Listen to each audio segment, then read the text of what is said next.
السلام عليكم ورحمة الله وبركاته. إن الحمد لله نحمده ونستعينه ونستغفره ونعوذ بالله من شرور أنفسنا وسيئات أعمالنا. من يهده الله فلا مضل له ومن يضلل فلا هادي له. وأشهد أن لا إله إلا الله وحده لا شريك له.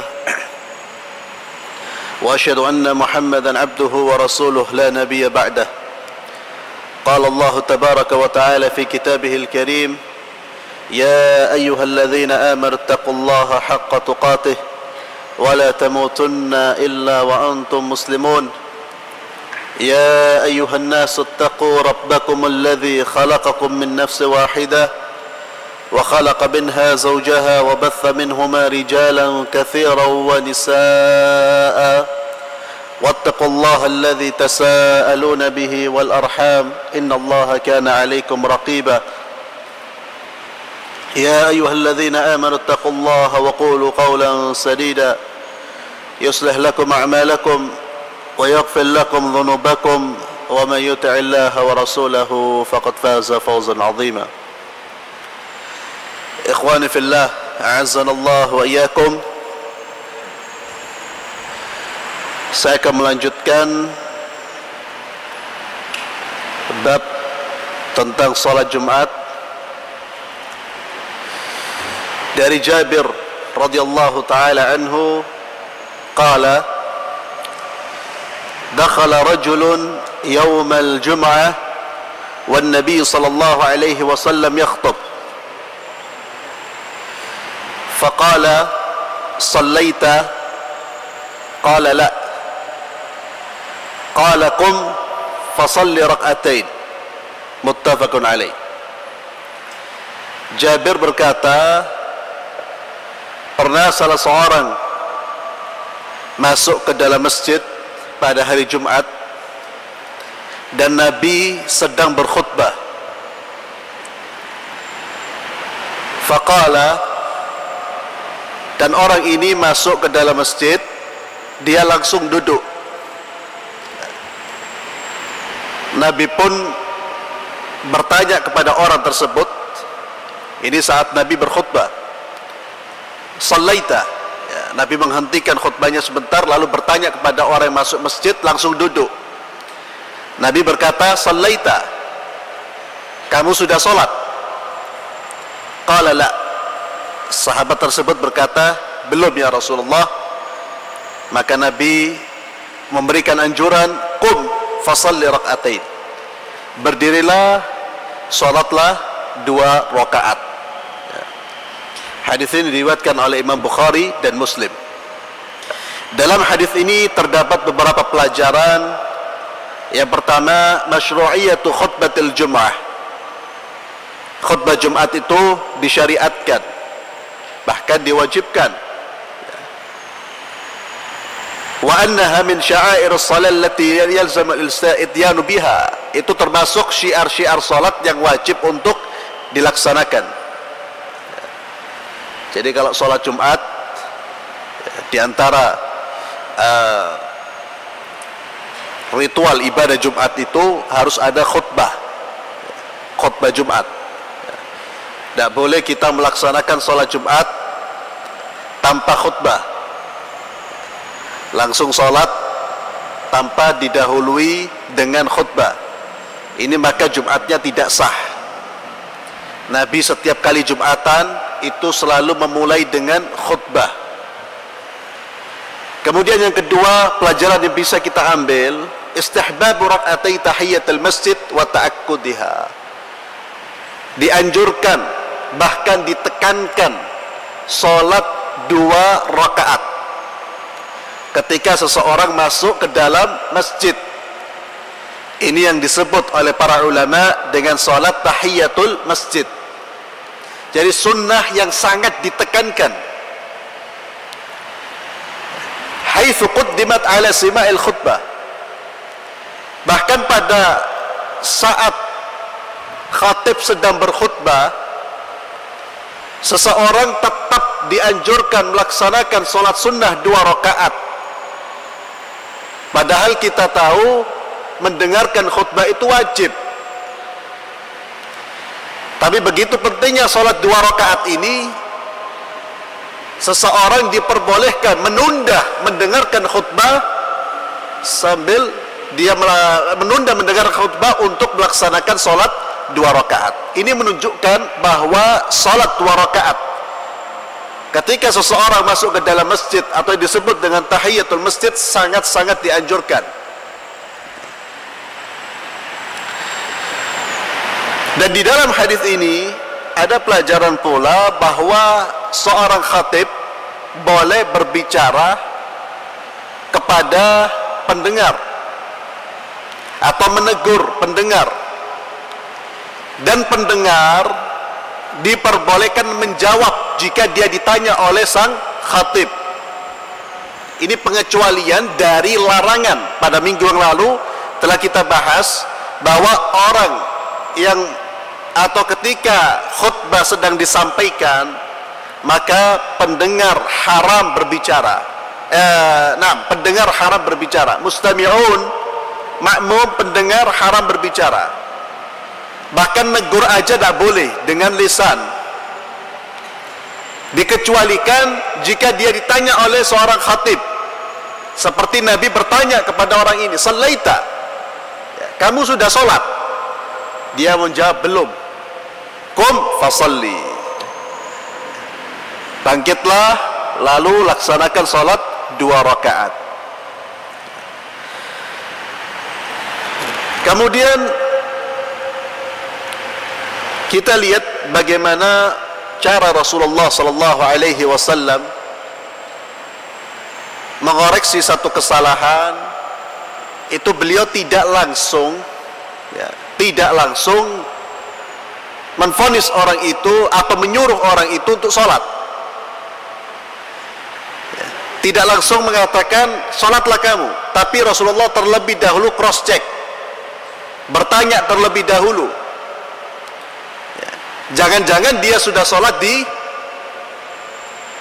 ujung atau di pojok yang mana Rasulullah SAW tidak mengetahui. Ditanya terlebih dahulu, kamu sudah sholat? Begitu pula ketika kita berprasangka ada seseorang yang meninggalkan satu kewajiban atau meninggalkan satu kewajiban, maka jangan cepat-cepat menvonis dia, tapi tanyalah terlebih dahulu, kamu sudah melakukan apa belum? Bisa jadi dia sudah melaksanakan di luar pengetahuan kita. Ini salah satu cara yang diajarkan oleh Rasulullah SAW. Segala sesuatu itu harus kita cross check, verifikasi, tanya dulu. Ini adalah salah satu akhlak dalam menegur, atau bagaimana sikap juga bisa kita pakai ketika kita mendengar berita-berita di luar tentang seseorang, tentang fulan, tentang alan. Sebagai seorang mukmin, kita tidak boleh lantas membenarkan berita tersebut sampai kita cross check terhadap orang yang tertuduh atau kita menverifikasi. Apalagi sekarang banyak berita-berita atau omongan-omongan yang belum tentu benar. Kita hidup di zaman yang mana orang itu sangat mudah menuduh. Kita hidup di zaman kehormatan seorang muslim itu tidak berharga. Ada orang masya Allah salatnya, tapi dalam melecehkan orang lain luar biasa. Banyak, dan ini zamannya. Maka setiap kita mendengar informasi, cross check terlebih dahulu, jangan cepat membenarkan. Kita hidup bukan di zamannya sahabat Rasulullah SAW. Kalau sahabat Nabi itu takut berbicara, apalagi berkaitan dengan kehormatan seorang muslim, dia sangat takut. Kalau sekarang diumbar, kita cross check terlebih dahulu, jangan cepat-cepat membenarkan. Oh fulan seperti itu, segera kita membenarkan. Lah, kita bertanggung jawab di hadapan Allah Subhanahu wa taala. Kemudian ikhwani fillah,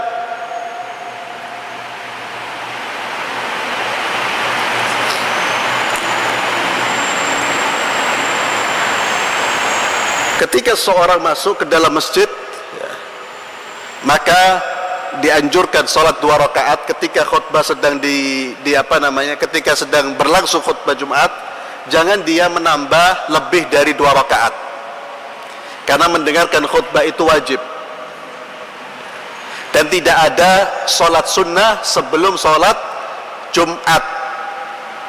Tidak ada sholat sunnah qobliyah, tidak ada. Beda dengan zuhur. Kalau zuhur ada qobliyah wa ba'diyah, tapi kalau sholat Jumat tidak ada. Kemudian dari Abdullah bin Abbas radhiyallahu taala anhuma, anna Nabi sallallahu alaihi wasallam kana yaqra fi salatil jum'ati suratal jum'ah wal munafiqin, rawahu Muslim. Dari Abdullah bin Abbas, beliau berkata bahwa Rasulullah sallallahu alaihi wasallam pada salat Jumat beliau membaca surat Al-Jumu'ah dan surat Al-Munafiqin. Itu yang biasa dibaca oleh beliau. Dari Nu'man bin Bashir radhiyallahu taala anhu, beliau berkata, kana yaqra fil aidain wa fil jum'ah, bahwa Nabi kita Muhammad sallallahu alaihi wasallam membaca di waktu salat Id, baik Idul Fitri maupun Idul Adha maupun salat Jumat, beliau sering membaca surat Sabbihisma Rabbikal A'la dan surat Wa Hal Ataka Hadithul Ghashiyah. Jadi 4 surat ini yang biasa dibaca oleh Nabi ketika Idul Fitri, Idul Adha maupun salat Jumat.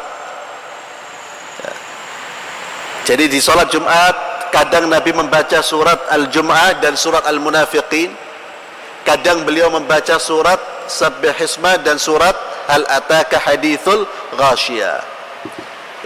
4 surat ini yang biasa dibaca oleh Rasulullah sallallahu alaihi wasallam ketika salat Jumat dan juga ketika salat Idul Fitri maupun salat Idul Adha. Kemudian dari Zaid bin Arqam,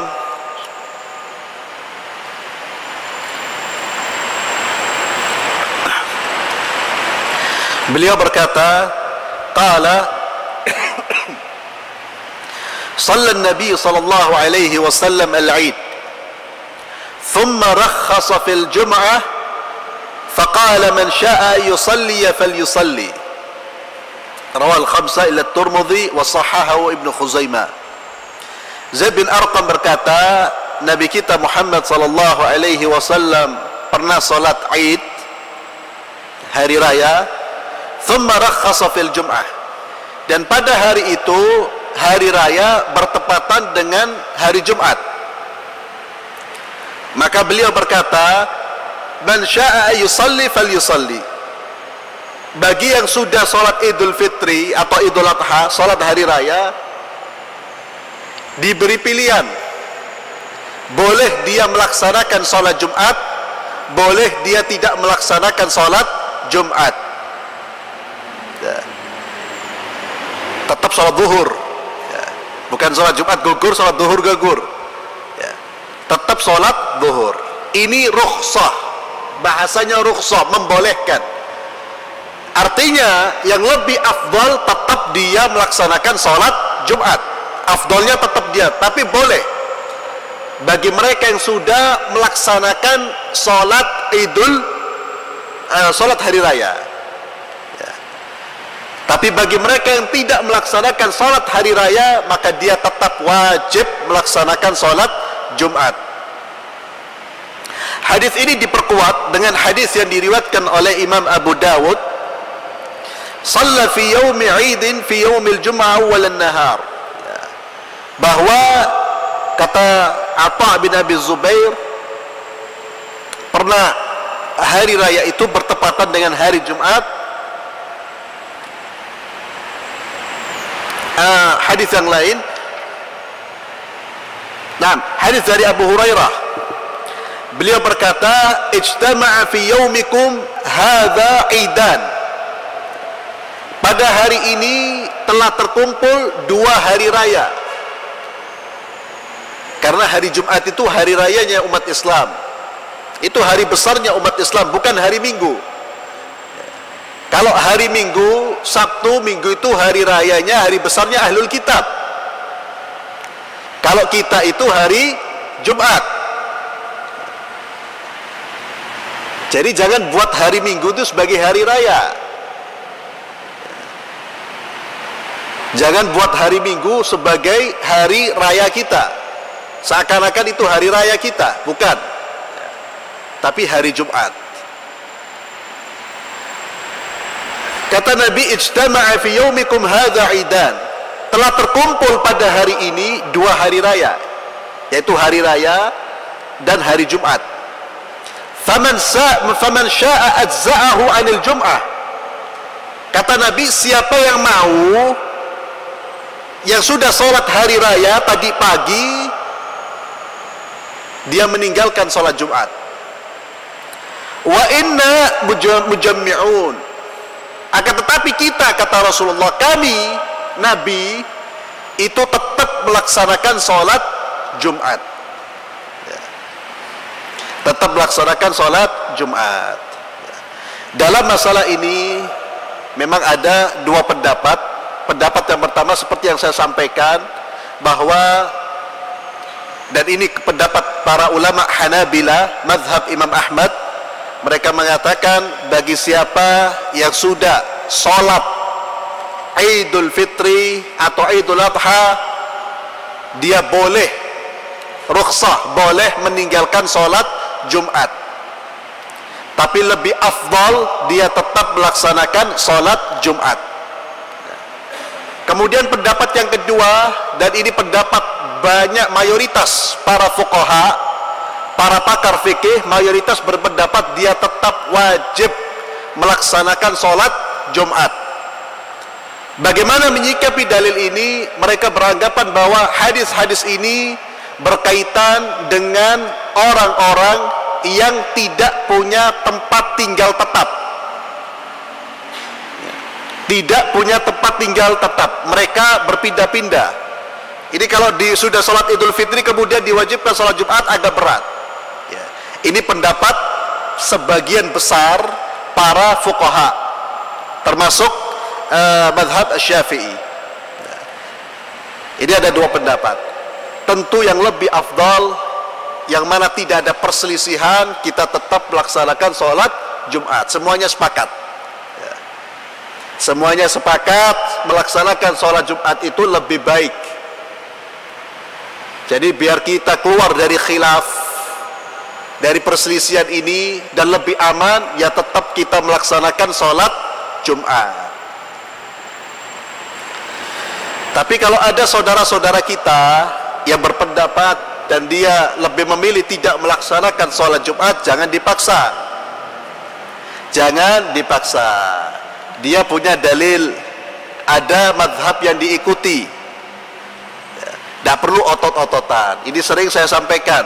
Bab-bab seperti ini jangan membuat kita bertengkar, membuat kita saling menghujat, apalagi saling membodoh-bodohi. Oh, ini tidak ngerti sunnah, jangan. Ya.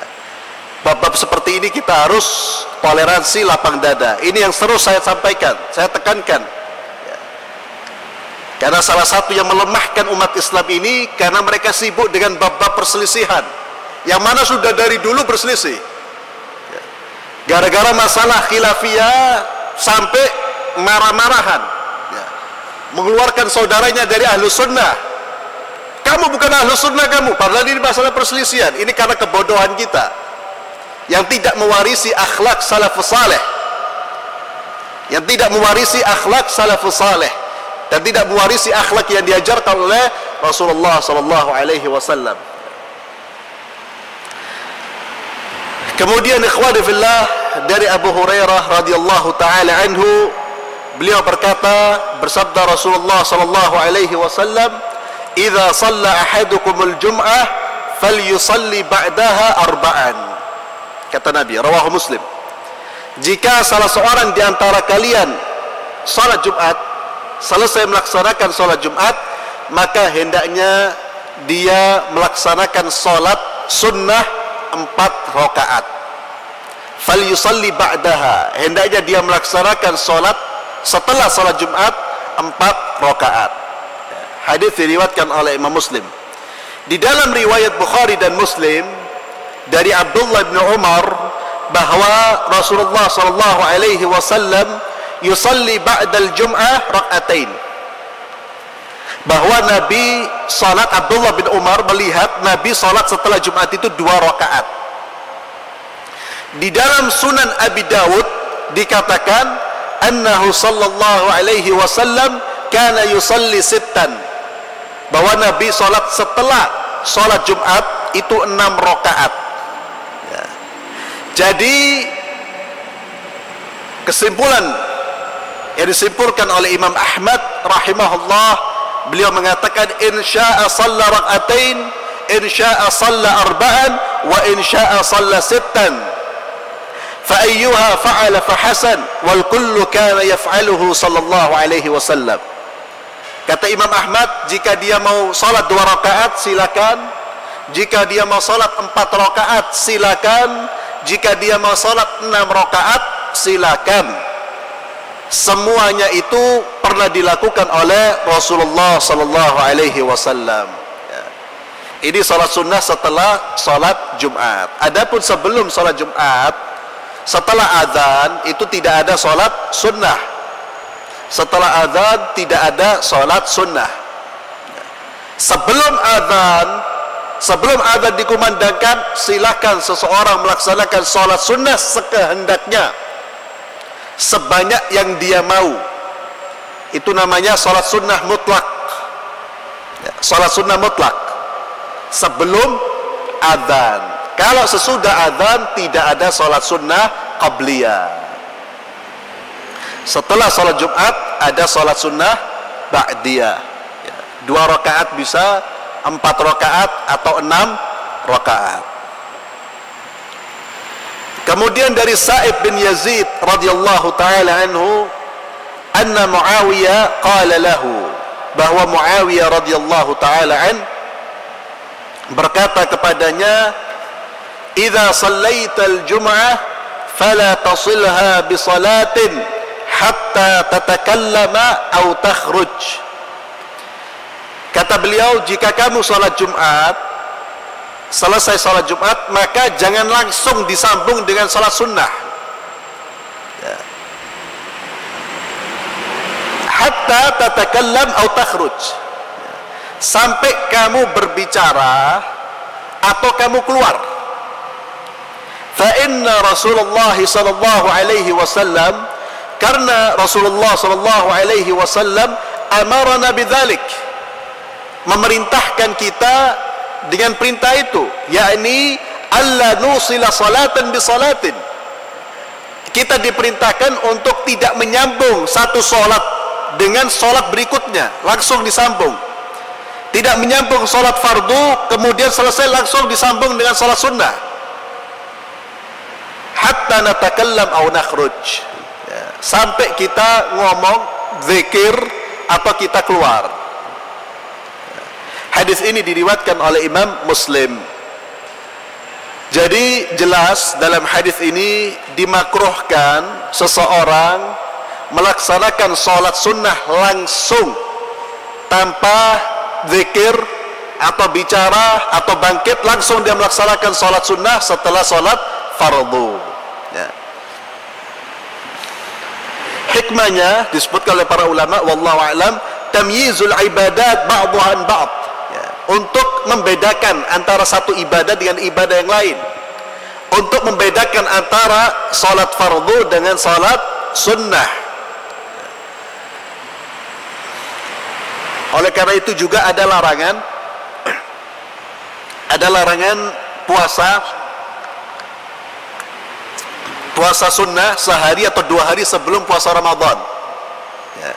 Dilarang kita berpuasa sehari atau 2 hari sebelum Ramadan. Juga hikmahnya dikatakan oleh para ulama agar tidak atau agar terbedakan antara puasa sunnah dengan puasa wajib. Ya. Begitu pula salat, maka kalau kita mau melaksanakan salat sunnah hendaknya diberi jeda dulu dengan berzikir dan kita sudah belajar hadis-hadis Rasulullah sallallahu alaihi wasallam yang berkaitan dengan zikir-zikir setelah salat. Ini penting kita hafalkan. Kita setelah salat fardu, kita zikir-zikir sebagaimana yang diajarkan oleh Rasulullah. Kemudian setelah itu kita mau berdoa atau kita mau salat sunnah, dipersilahkan. Kemudian dianjurkan ketika seorang salat sunnah itu dia dianjurkan untuk berpindah dari tempat di mana dia salat wajib. Al-ula at-tahawul li salat an-nafil an makan salat al-fariḍah. ففيه تكثير لمواضع الصلاة والسجود. Hikmahnya untuk memperbanyak tempat-tempat yang akan menjadi saksi bagi kita di hari kiamat kelak. Bahwa tempat ini akan tempat di mana kita sholat itu akan menjadi saksi bahwa kita sholat di atas bumi itu. Semakin banyak kita sholat di tempat atau bervariasi kita sholat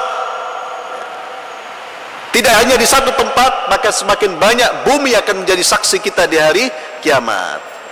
Maka kita dianjurkan. Dan juga ada hadis dalam Sahih Bukhari bahwa Abu Hurairah berkata, la yatatawwa' al-imam fi makanihi. Hendaknya imam itu tidak salat sunnah di tempatnya. Artinya hendaknya dia berpindah dari tempatnya. Ini afdal ya, bukan tidak boleh. Tapi kalau seorang tetap salat sunnah di tempat dia salat wajib, boleh, tapi tidak afdal. Afdalnya dia bergeser atau berpindah ke tempat lain. Dan sudah kita baca hadis-hadis Rasulullah sallallahu alaihi wasallam di mana sebaik-baik tempat kita melaksanakan salat sunnah itu adalah di mana? Di rumah. Sebaik-baik tempat. Sebagaimana sabda Rasulullah SAW, afdalu salatil mar'i fi baitihi illa al-maktuba, atau kama qala, bahwa sebaik-baik tempat seseorang salat itu adalah di rumahnya, kecuali salat wajib. Kecuali salat wajib, itu afdalnya di masjid. Jadi kalau kita mau lebih baik, lebih afdal, kita salat sunnah di rumah. Asalkan tetap di rumah, tetap melaksanakan sholat sunnah. Biasanya kalau pulang ke rumah itu sudah sibuk dengan kesibukan atau ditakutkan lupa, ya lebih baik sholat sunnah di masjid, agar kita tidak ketinggalan sholat sunnah. Kemudian dari Abu Hurairah radhiyallahu taala anhu, beliau berkata, bersabda Rasulullah sallallahu alaihi wasallam, man ightasala thumma atal jum'ah, barang siapa yang mandi kemudian dia mendatangi masjid untuk salat Jumat, fa sallama qaddara lahu, lalu dia melaksanakan salat sesuai dengan takdir yang Allah takdirkan kepada dia, dia terus melaksanakan salat sekehendaknya. Ini yang disebut dengan salat sunnah mutlak sebelum azan.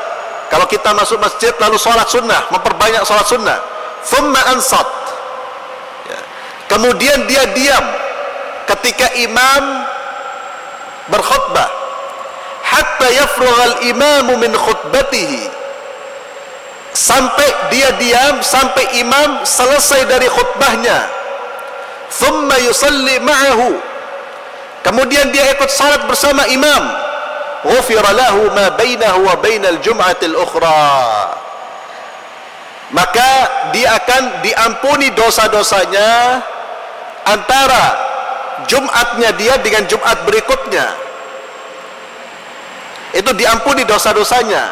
Wa fadlu thalathati ayyam, bahkan ditambah 3 hari lagi, ditambah 3 hari. Hadis ini diriwayatkan oleh Imam Muslim. Jadi ini diantara salah satu kita fadilah kita melaksanakan salat Jumat dengan ketentuan yang ditentukan dalam hadis ini. Mandi, kemudian datang ke masjid, salat sunnah, menyibukkan diri dengan ibadah, lalu ketika khatib berada di atas mimbar, ansata. Ansat ini seperti yang saya sudah jelaskan, diam sambil mendengar. Itu insat. Kalau diam sambil tidur itu bukan insat. Itu regut, itu tidur. Tidak masuk dalam kategori ansat. Ada orang diam ketika khatib tapi tidur.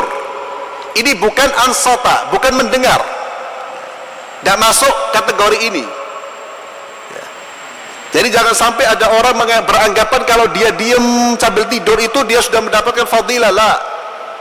Yang mendapatkan fadilah adalah orang yang diam, telinganya membuka, mendengar, fokus terhadap apa yang disampaikan oleh khatib. Ini ansat. Thumma ansata. Kemudian dia diam lalu ikut sholat, terampuni dosa-dosanya.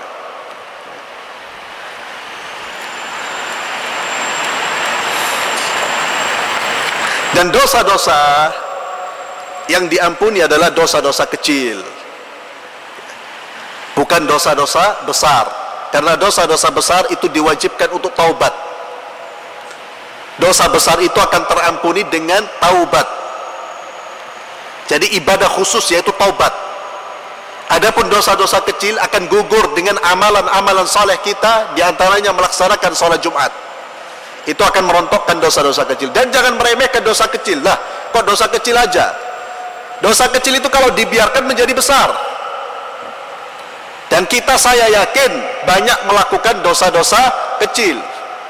Dosa besar aja kita laksanakan, apalagi dosa kecil. Dosa kecil bisa gugur dengan ibadah-ibadah seperti sholat Jumat, ya. Plus pahala-pahala.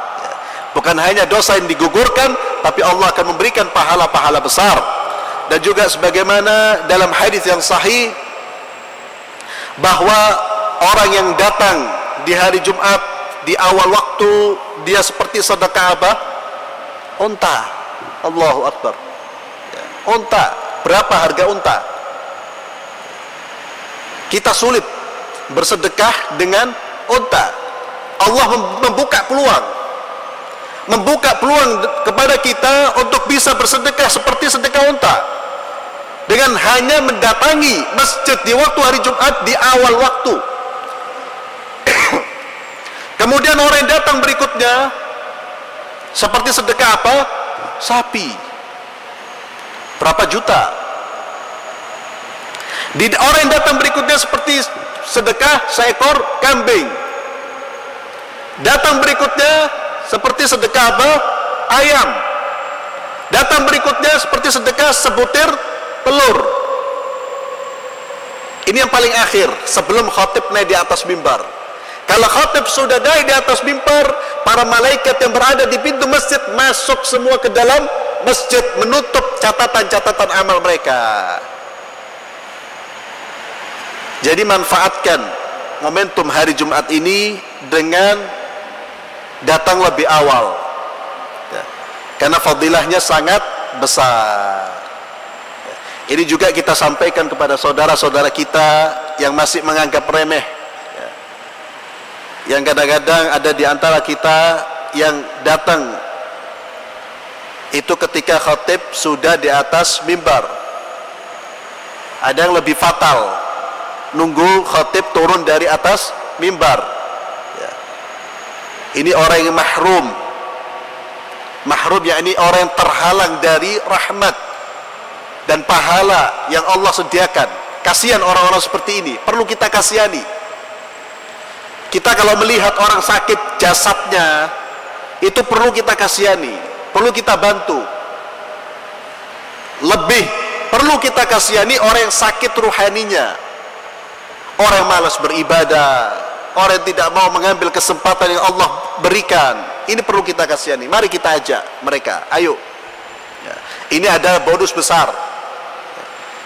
Bonus ini bukan seperti bonus-bonus di mal-mal. Kalau ada bonus di mal-mal itu kita berebut.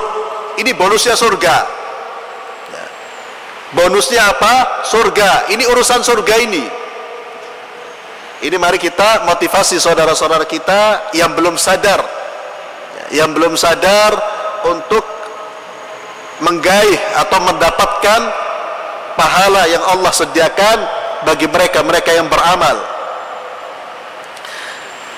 Kemudian dari Abu Hurairah radhiyallahu taala anhu bahwa Rasulullah sallallahu alaihi wasallam dzakara yaumal jum'ah, Nabi pernah menyebutkan hari Jumat, kemudian beliau bersabda, fihi sa'atun la yuwafiquha 'abdun muslim wa huwa qa'imun yusalli yas'alullaha 'azza wa jalla syai'an illa a'tahu iyyahu wa asyara bi yadihi yuqalliluha, muttafaqun alaih.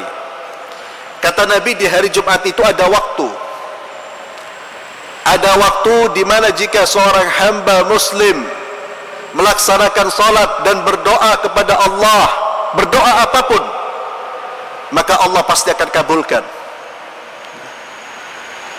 Wa asyara biyadihi yuqalliluha, dan Nabi memberikan isyarat waktu itu sebentar, waktu di mana doa kita mustajab itu hanya sebentar. Dalam riwayat Muslim, wa hiya sa'atun khafifah, itu adalah waktu yang sebentar. Kapan waktu itu?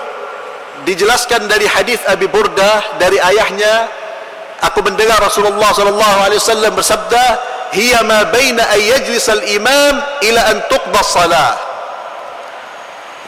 Waktu itu adalah waktu antara duduknya imam di atas mimbar sampai selesai salat.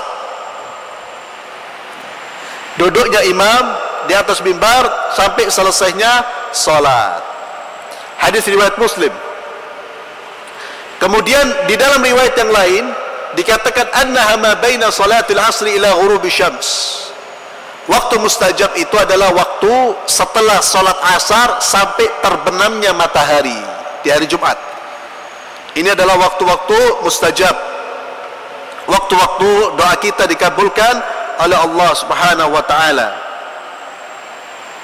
Jadi waktu yang pertama menurut hadis ini, mulai imam itu naik di atas mimbar, duduk sampai selesai salat.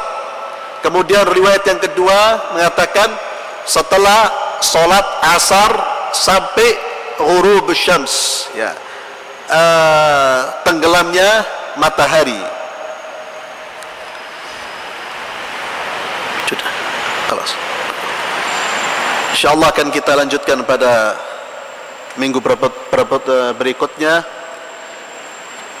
dan mudah-mudahan bermanfaat buat kita semua. Mari kita tutup dengan doa kafaratul majlis. Subhanakallahumma wa bihamdik, asyhadu an la ilaha illa anta astaghfiruka wa atubu ilaik. Assalamualaikum warahmatullahi wabarakatuh.